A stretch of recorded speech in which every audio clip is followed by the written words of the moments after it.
Going on? What's going on? What's going on? Good to see everybody. Super excited to be here tonight. Lots of stuff to cover. It's been a super crazy busy week. I'm exhausted. I am honestly exhausted. It's been the culmination of working on this project for probably about 2 months or so. We're going to talk about tonight. We're going to talk about the appraisals. They are in on the portfolio that we just had to go through and basically try and recast debt. It speaks a little bit to, we're going to talk about how to get a free house. We're going to do that in a couple of weeks. Not a couple of weeks. Sorry, next week. We're going to be actually doing that next Thursday. I'm going to show you exactly how I got a free house. But wanted to share with you guys today, talk to you guys about the appraisals. I think very often everybody gets lost in the shuffle. Sorry, I'm so disheveled, but kids' bedtime, and like I said, it was a crazy day and crazy week. Getting the kids back into school and open houses and all that other stuff. But let's jump into it real quickly. Absolutely blown away. Honestly, I'm absolutely blown away at these appraisal numbers. The market is definitely softening. There's no doubt that it's softening. I think that even with a rate cut in September, we'll see how many they do between now and the end of the year. My guess was at the beginning of the year when all these idiots were calling for 7. I said, it's probably 2 and it might be 3. I still believe it's probably 2 and it might be 3. So we'll see what those rate cuts do. We'll see what that makes the market look like. But I think that jobs continue to get worse. Companies continue to miss earnings. Companies continue to take the charge-offs and shove them in the quarter in hopes that next quarter might be better. And so it's really pretty interesting. But I put my money where my mouth is. I believe that the single-family market is going to continue to correct. You're seeing it in pockets around the country. I know that median is up across the country. That's honestly, it's expected. Because all of these numbers are based on selling season. So these aren't the numbers I'm necessarily concerned with. The numbers I really want to see are October, November, December, and January and February and March. Those are the numbers I really want to see because that's the winter time. That means a lot of the, pretty much anything kind of Ohio and north, those markets completely retreat. They change. They get funky in the wintertime. There's inventory that likely will build. But where are the buyers going to be? Are the buyers going to be out there? So let's jump into it real quickly. So for those of you who haven't been here the last couple of shows, I mean, first of all, shame on you. But secondly, after you've gotten over the shame, which I'm sure happened very quickly, wanted to talk to you guys about just the numbers. You know me, I'm a numbers guy. This isn't feelings. I like to feel my way through it. Nope, not feelings. These are actually numbers based, and I know how to read the charts because I made the charts. So what's really interesting is, 2 years ago, all of these properties, the 7 properties that I have in a portfolio, I actually have 9. But 7 of the properties that I have in that portfolio, I wanted to go through the process and get reappraised. And so, this is just a set of 7 that we had appraised. And so I'm actually doing this live with you. I just got these numbers. And so I think it's pretty crazy because the numbers are crazy. The numbers are just absolutely crazy. And so let's go through it. I mean, honestly. So for a 4-unit building that I have, I'm sorry. Shiny object. We're going to go through the appraisals as they were 2 years ago, a little over 2 years ago. They were done in Q2, which is April, May, June of 2022. And now they're being done in Q3 of 2024. It's 2 years, just over 2 years. It's 9 quarters, 9 fiscal quarters, or 27 fiscal months, as it were.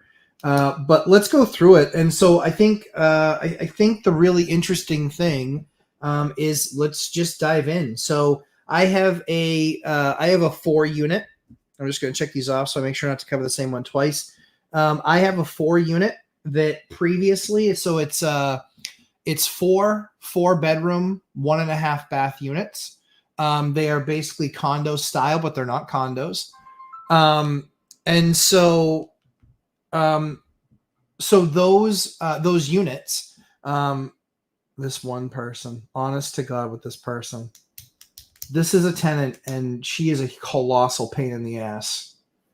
And it's always their fault. It's always a self-inflicted gunshot wound.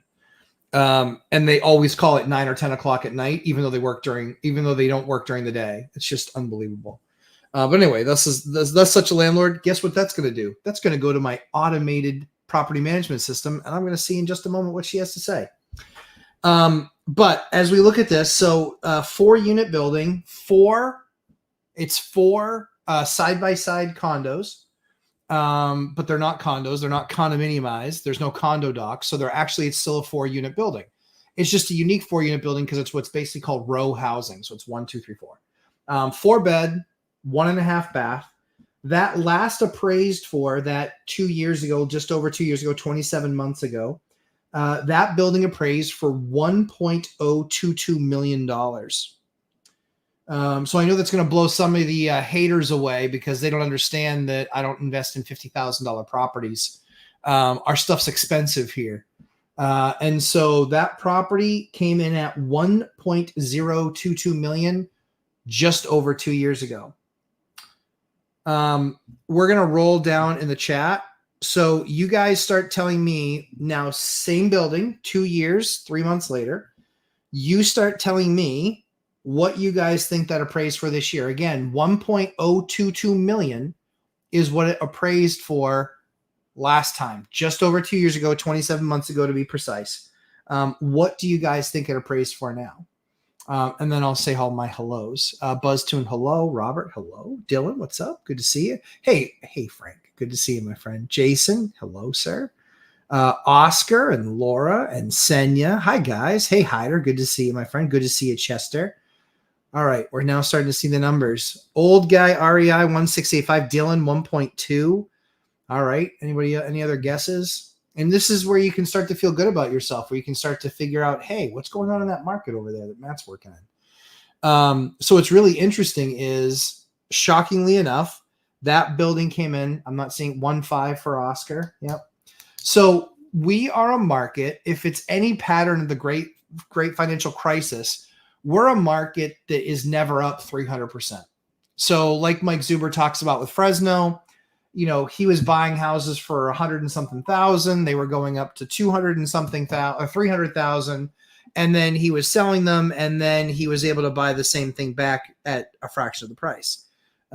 I'm just going to check. Give me just one quick second here, guys. I want to see what that message was.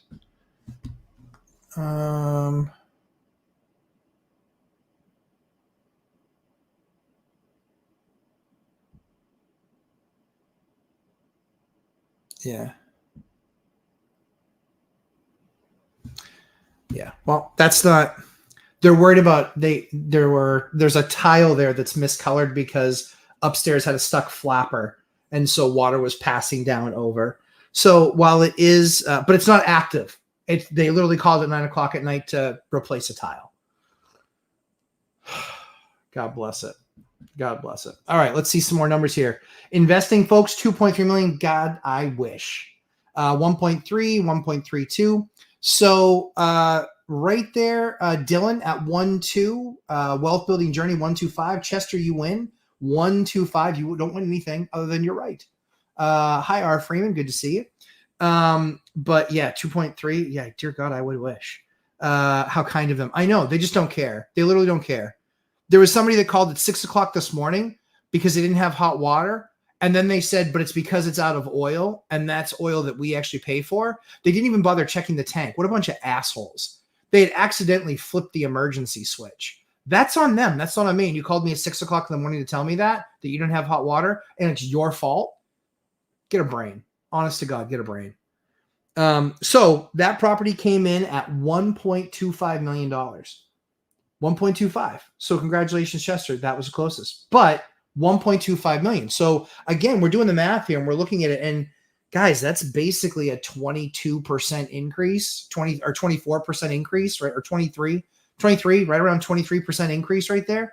23%, 27 months. Do you have any other investments that are going up 1% a month? Here's the bigger issue. Forget about how much the property went up. The property going up, that's real nice, but I'm not planning on selling. The rents in that building, last time when they looked at it 2 years ago, the rents were a little over $9,000, and now they're almost $11,000 a month. So this is enough cash flow to choke donkeys, but we're going to continue. So that was property number one. Property number two, let's see. Okay, property number two came in at, that is a single family house, 3-bed, 2-bath. And it has a concrete block structure right behind it that I use for my motorcycles. I have lifts in there. I have tools in there. So that's what I play with my bikey bikes on. And so that property last appraised for $475,000. Again, single family house, 3-bed, 2-bath, with an auxiliary dwelling out the back. It cannot be occupied as a living space, but it can be used as storage space or working space. And so I use it as such. So anyone, we'll continue to play this game if you guys want to continue to play it. That one, again, 475. Guesses on what that one came in at. Channel 6, making offers on infill lots, getting skunked. Yeah, that's what you're going to see. You're going to see that a lot. Dylan in there with a 650. So we went from 475 to 650.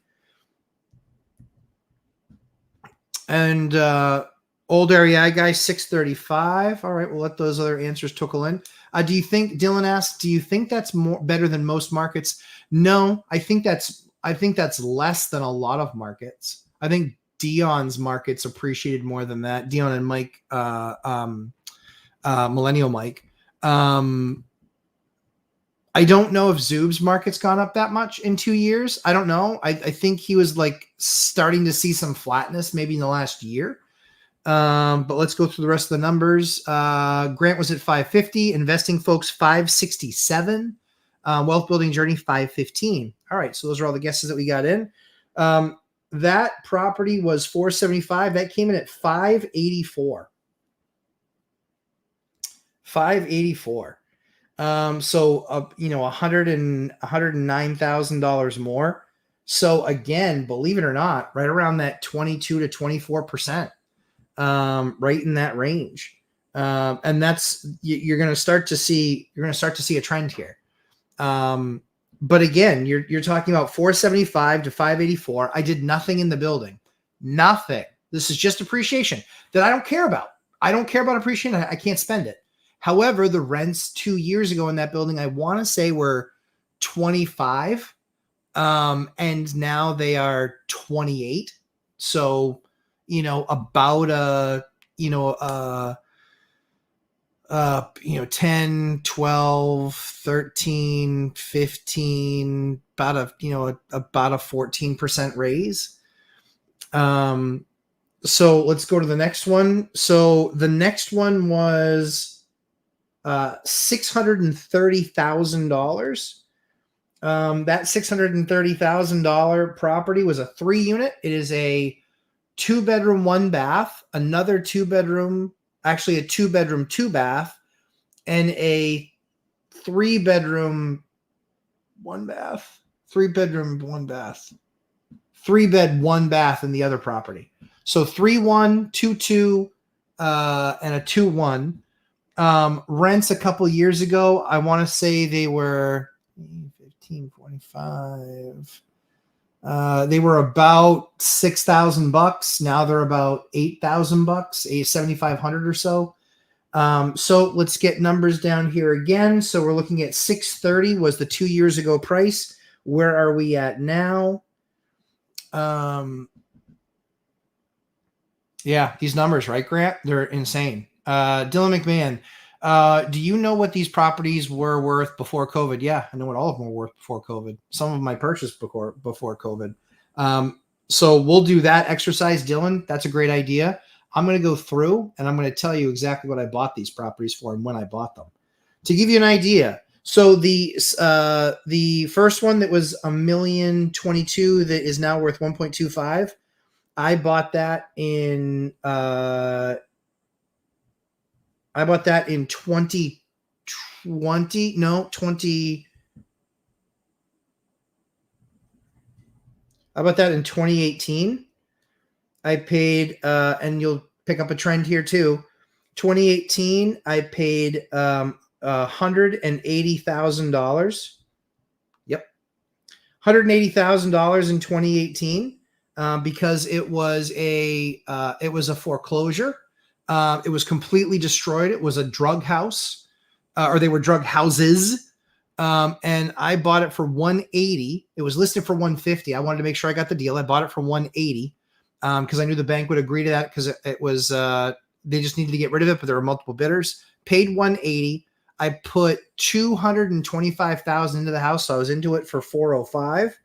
And the when I did that, everyone laughed at me and they said, "You're never going to get more than $1,500 a month rent for those things." That was only 6 years ago. That was, and I started at 1,800 and they all laughed at me. And I said, "I'll get it. You watch." And I did. I got it. I got 1,800 a unit times 4 units. So I was at $7,200 when I started that building. Now it's $11,000. But I bought that building for 180 grand 6 years ago. I put $220,000 into it, or 225 to gut it, redo it completely, make it amazing. It's a gorgeous, gorgeous units. And now it's worth $1.25 million. Suck on that, Crash Bros. I mean, hey, what else do I have to say? Not much. Just suck on that, Crash Bros. So I think that's interesting. But we'll do the other one. The next one up that was 475. That one was 475K. 584 was what it was worth. About a 22% increase. That building I bought for 265K. I put about 60K. I think that's about right. I put about 60K into it. So I was 320 or so into it. And now it's worth 584. Again, I don't care about these numbers. These numbers don't matter. What matters is the increase in cash flow. 30-year fixed rate debt. And I've got increased cash flow. Now these things are making, now instead of cumulatively making enough money to choke donkeys, now they are making enough money. Each individual asset is making enough money. These are the numbers that we're talking about. But again, I believe that we hit a heavy band of appreciation because rates were so low. But these were the numbers that I knew in the beginning of the outbreak. When the outbreak happened, right? When that stuff all happening, everybody started clamoring down, no, we got to sell, we got to get rid of this stuff. This is going to be a huge problem, or people got in trouble and they had to sell. I was just doing the math. I was saying I can get 3.5% or 4% debt. My debt used to be 6% and I can buy the property for the same price and the rents are exactly the same. Yep. I'm diving in. That's why in 20 months, or 18 months, I bought like 21 properties. I averaged one a month for almost 2 years. And it was because I was getting these things. Investing folks, great question. Were these house hacks? 0 of them were house hacks. 100% of them were investment properties. Guys, tell me in the messaging below here if you want to keep on doing this. I can teach the rest of what I need to teach you tonight based on the 3 that we covered. But if you guys want to know more numbers, I'm happy to share them with you because too often these channels don't share the freaking numbers and they don't go deep. And I want to go deep with you guys. Don't know that this is necessarily good television, but if you guys want to do it, I will do it with you. And keep on going through these assets. The one for 761 numbers, baby. That's what I'm talking about. And again, this is participation by you guys. This is what's going to make this work tonight. So be participating as you have been. The next one that was $630,000. Do we talk about guesses? Yeah, 743, 780. Senya, thank you very much for the $5 for the super sticker, super chat. I appreciate that. Audio working here. How about this, Josh? Is that better? Let me know. I had my mic too far away from me. But let me know if this is better. So we had 630. The answer on that one, 761. 761. But this is going to be the one that breaks your brain. This is going to be the one that probably breaks your brain. I bought that building for 200. This building was bought in 2020. Was it 2020? No, it was 2019.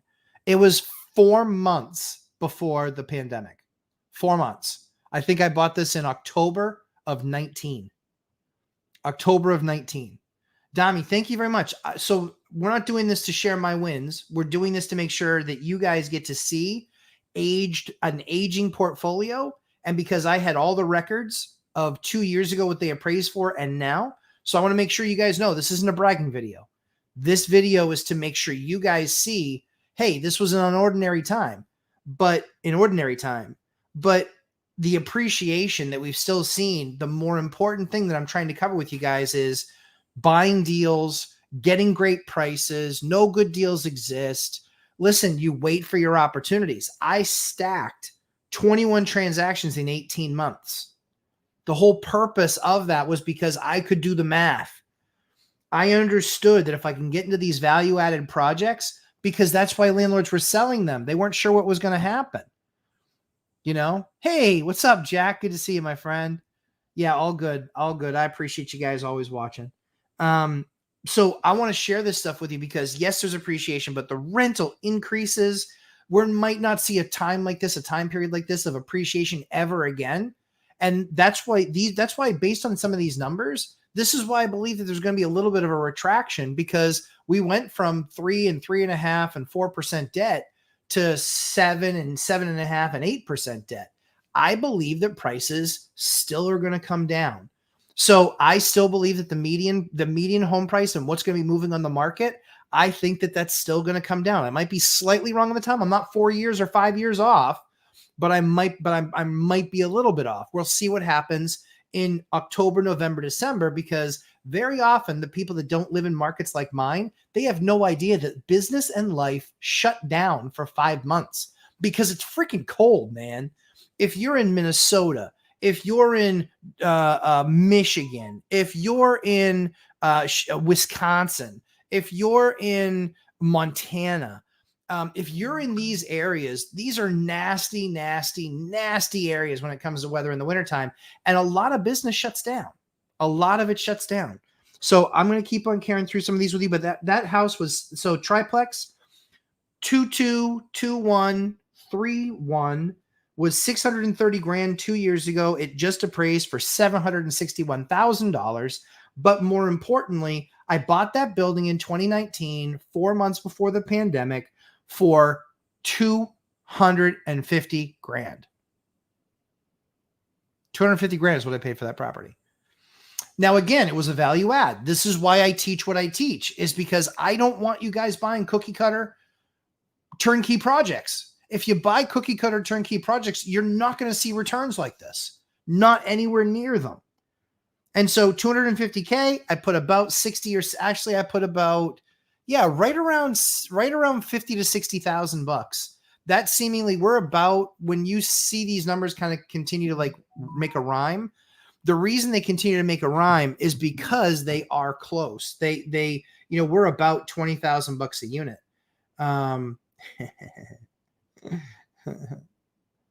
This is my maintenance guy. He already got the message. See how good that is? See how good our systems are? Within 10 minutes, he's already got it. He's already responding to me. Tomorrow for sure. But none else. I was just telling him, do not go there tonight. Do not. Awesome. See, Dami fixing things on the fly. Thank you, Dami. Appreciate that. So 250K, again, you'll see the trend, about 20,000 bucks when we're doing things to this level. I spent about 20,000 bucks per unit. I did kitchens, I did floors, I did paint, I did all of that stuff. A 20K a unit on average. What did the properties look like beforehand? Need a full gut? Nope, not a full gut. So this was I did kitchens, I did floors. I did paint. I did repairs. That's basically what it was. New doors, new trim packages. And that was about 20 grand for these units. So again, 250, about 60,000 bucks, cause it was about 20,000 bucks a unit. So I'm 310 into it, but now 761. But more importantly is, about about 7,000 bucks a month. Again, right about 7K a month worth of income. That's the big number. It's kind of, honestly, it's more than just a little bit crazy. So 20K, it's 20K a unit. And that's usually door package, trim package, a kitchen, floors, and paint is usually, and lighting. We do the lighting. We do the lumberjack package. So it's, changing out to disc light. And that costs, depending on how many rooms the place is, depending on how many you need and how big the rooms are, usually you're talking, $1,000 to $2,000 for that, depending. We just had one that was really big because we had to convert everything. We had to snake a bunch of wire because there was no lights in the middle of the rooms already. So there was no wire to take off of. So it was just a colossal pain in the ass. So that was a lot more expensive. All right, next property. Next property is, let's see. All right. Where are we going to put that number? Where do we put that number? Yeah. Okay. All right. So this next one's a weird one. This next one is a duplex, but it's a weird duplex. It's 3 bed, 2 bath on one side, and it's 1 bed, 1 bath on the other side. So it's literally a house with a little addition that was built onto it. And that's a 1 bed, 1 bath. And then there's a 3 bed, 2 bath. That property 2 years ago, that property was appraised, and I only have a couple of these left, guys. That property was appraised at $407,000 2 years ago. Rents 2 years ago were about $3,000 a month. $3,000 a month 2 years ago. Now let's see numbers. What do you guys think that came in at now? And again, that's a 3 bed, 2 bath house with an addition off the side, which is a 1 bed, 1 bath. So we went from 407K to what? And I'll wait for some answers in the below. Jason, thanks. Not bragging, still amazing. Yeah, just sharing numbers with you guys so you guys know. I think that's really important.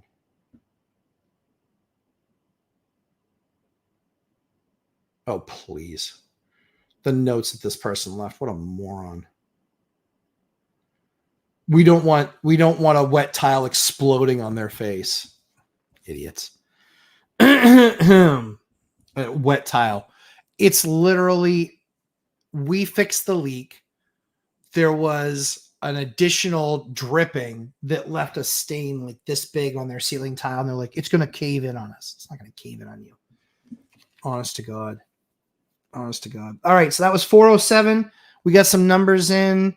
What do we have for numbers? We got Chester at 499, Investing Folks at 527, Dylan at 530, Grant Lee at 510.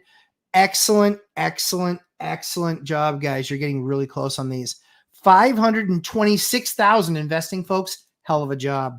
Hell of a job. 526 is what that one came in at. Okay, so again, we're doing the math real quick. What do we come at? Guys, that property's up 30%. 30% in 2 years. It's more than 1% a month appreciation. That's nuts. But again, rent there was 3K. Now rent there is there's like 4,100. Is it 4,100? Yeah, 25 and 16. Yeah, it's 41.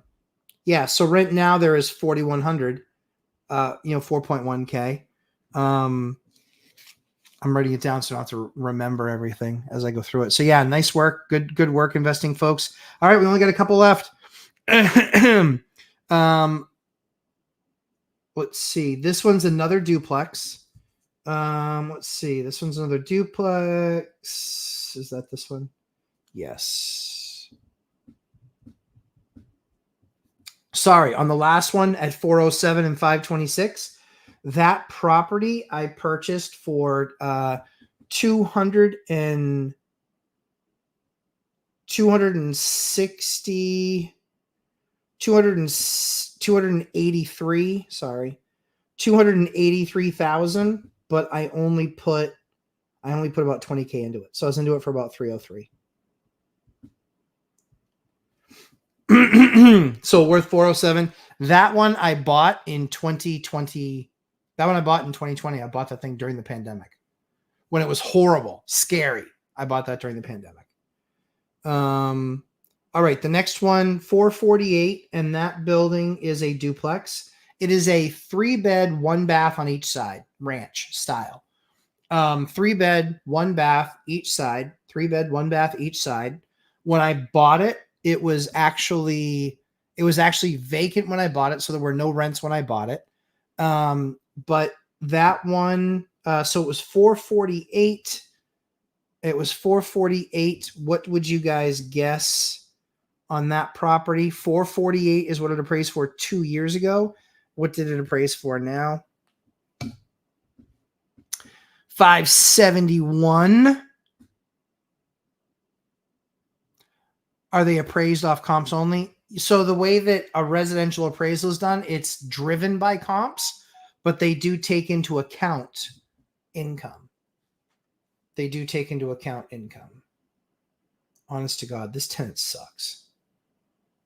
Around what time? Like trying to nail him down on time. Dude, I'll be there when I'm there. If you're not there, I'll let myself in. And if you want to be there, I'll let you know.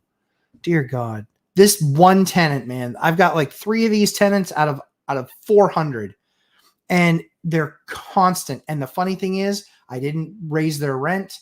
And so I literally just raised their rent because I was like, yeah, bullshit the money ratio with these people. If you don't constantly have requests, like they have spare tiles there.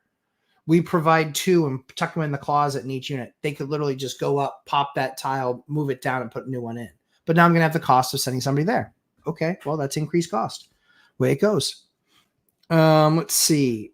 That one was 448. What the answers that we have are 571, 560, 582, 573. Boy, you guys are getting good at this game. I wish they were those numbers, but they weren't far off. 545 is what that one came in at. So 448K, but for that building, I bought that building from a wholesaler. For yes, perfect. You can say, I don't know. It will be sometime tomorrow. Because this person's a problem tenant, I like being involved. So that was the head of maintenance asking me, hey, can I just say, and again, doesn't want to be rude when he gets there. So I just told him, I said, you can say, I don't know. It will be sometime tomorrow. Yeah, we got other stuff already stacked up that we got to get done. Their tile is just going to have to wait a little bit. So $448,000, 545K is what that property appraised for. So that one again, 44. So that one's up about, again, about 21, 22, 23% right in there, over 20%. It's up. That particular building, I paid 200 and, oof, boy, what did I pay for that one? 235, I think I paid for that one. I could be a little bit off on that one, but I think I paid 235. But again, that one's really critical. I bought that in 2021. That was during the pandemic. That was just a couple of years ago. I bought that, but it was because the debt was so cheap. So that's what I did. That building took about $50,000 because that one was pretty rough. There was a lot of work that had to be done there. There was a lot of work. I had to do a roof. I had to do, I did one kitchen. I had to do flooring. I had to do a couple of bathrooms. That one was a little bit tough. So that one, I think, it was probably about 50. So I was into that thing for 285. Again, there were no rents at that time, but because I spent the money up front, I don't have any maintenance issues in this building. I'm not there. I looked in today and I saw that in the last 12 months, there's been 4 tickets. 4 in the last 12 months. I know. A lot of people don't want to have a property management system. Hey, listen, I wish I went to one sooner because now I can see that stuff. I can track that stuff and I can see how much of a pain in the ass a given property is being. But again, 235, 285 total into it. 2 years ago, it appraised for 448. Now it's 545, effectively almost double the money from what I purchased it for and the work that I put into it. But the rents, when I started there, the rents were just around $2,000 or $2,000 a side. And now they're about $2,500 a side. So now it's about $5,000. Now it's about $5,000. So yeah, so you've gone to 40. So you've had about a 25% increase in rents. The property's gone up about 20. That's the most linear you're going to find any of this stuff. But yeah, like I said, we're about $5,000 a month in rents because we're about $2,500 a side. All right, last one. All right, this one. Where is it? Here it is.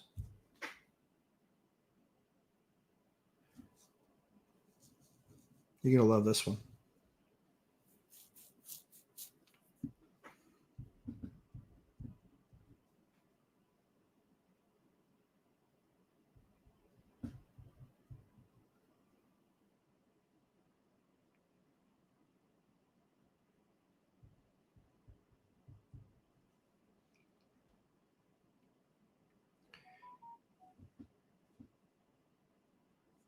All right.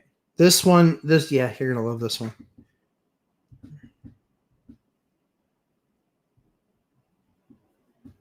And then,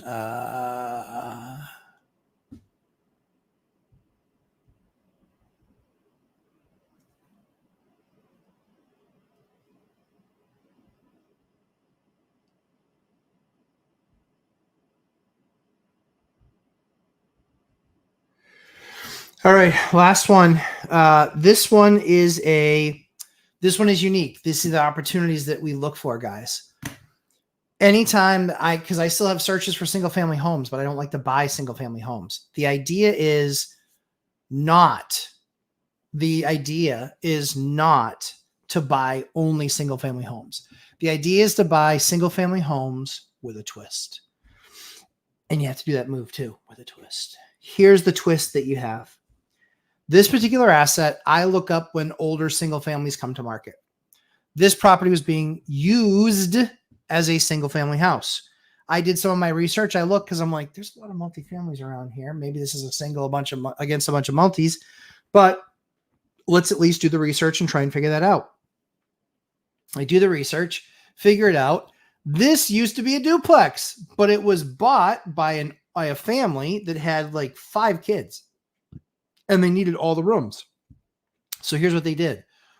They bought it and they ripped out the kitchen that was upstairs and they started turning everything into bedrooms. So they had more room in the house for their 5 kids. Love the idea. Love the ingenuity. But I recognize this. Everyone else is looking at this as, it's kind of a rundown, kind of crappy condition, single family home. So they didn't want to buy it because it needed a bunch of work. Okay. I like work. I like work because it means I make more money on the other side. So here's an exact example of what something like this looks like. I bought that building for $165,000 because it was in pretty bad shape. That particular building, that was one of the ones that actually the lead course is going to be taught on because that got a lead order. $80,000. I think it was actually 83, but we'll call it 80 because I think that there was some administrative stuff put in there. So I believe it was 80. So $80,000, 165 plus the 80, $245,000.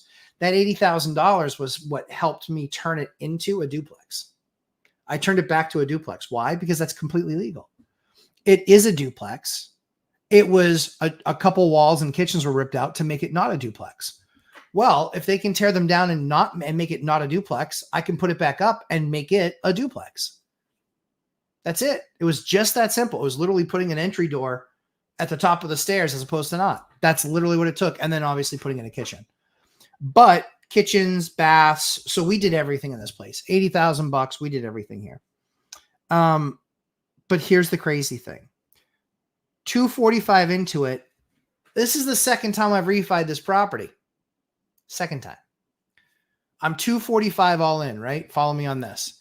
I get it put into a portfolio loan, but I refi it and I have them appraise it. It appraises at that time for $330,000.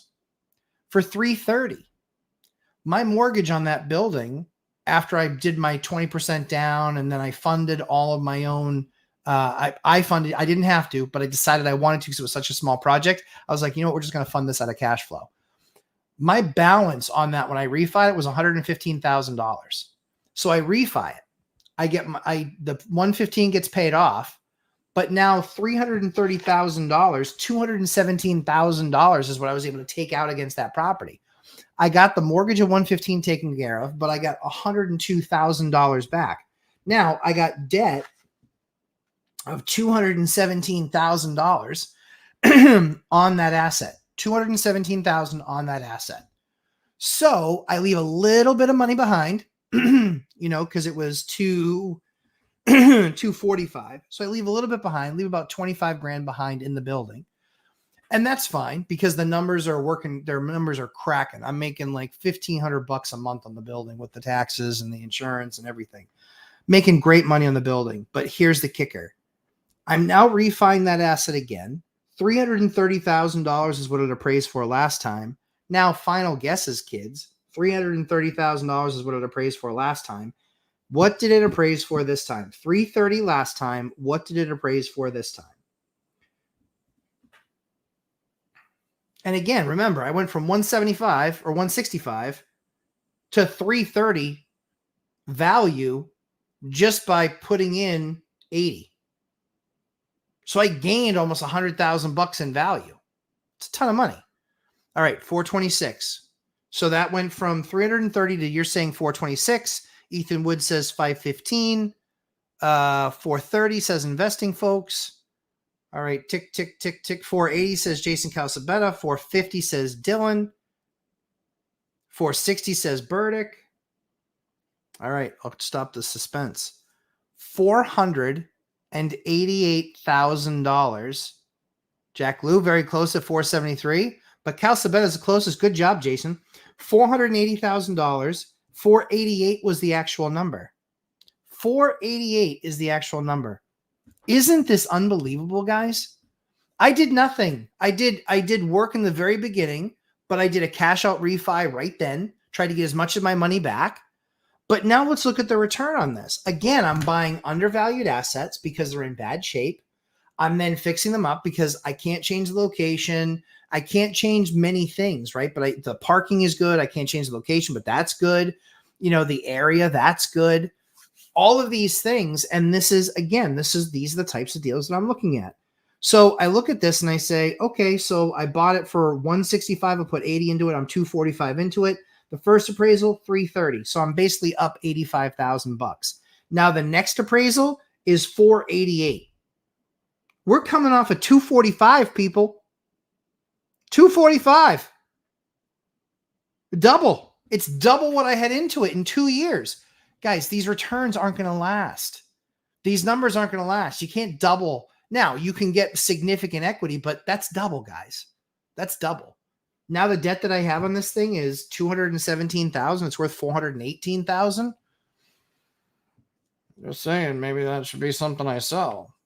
But yeah, you nailed it, Wealth Building Journey. You're talking 48% increase. But again, what are we looking at? We looked at about $3,000 a month for rents. Now a little over $4,000 a month for rent. But I'm keeping it stable because I've got two people in there that I really like. They take really good care of the building. So I'm under market on those rents. I'm decently under market for those rents. And so this is the key to riding high. Now, this is where I think a lot of real estate investors that were just riding the wave, just like Native to Earth has to say, is they just rode the train. I don't disagree.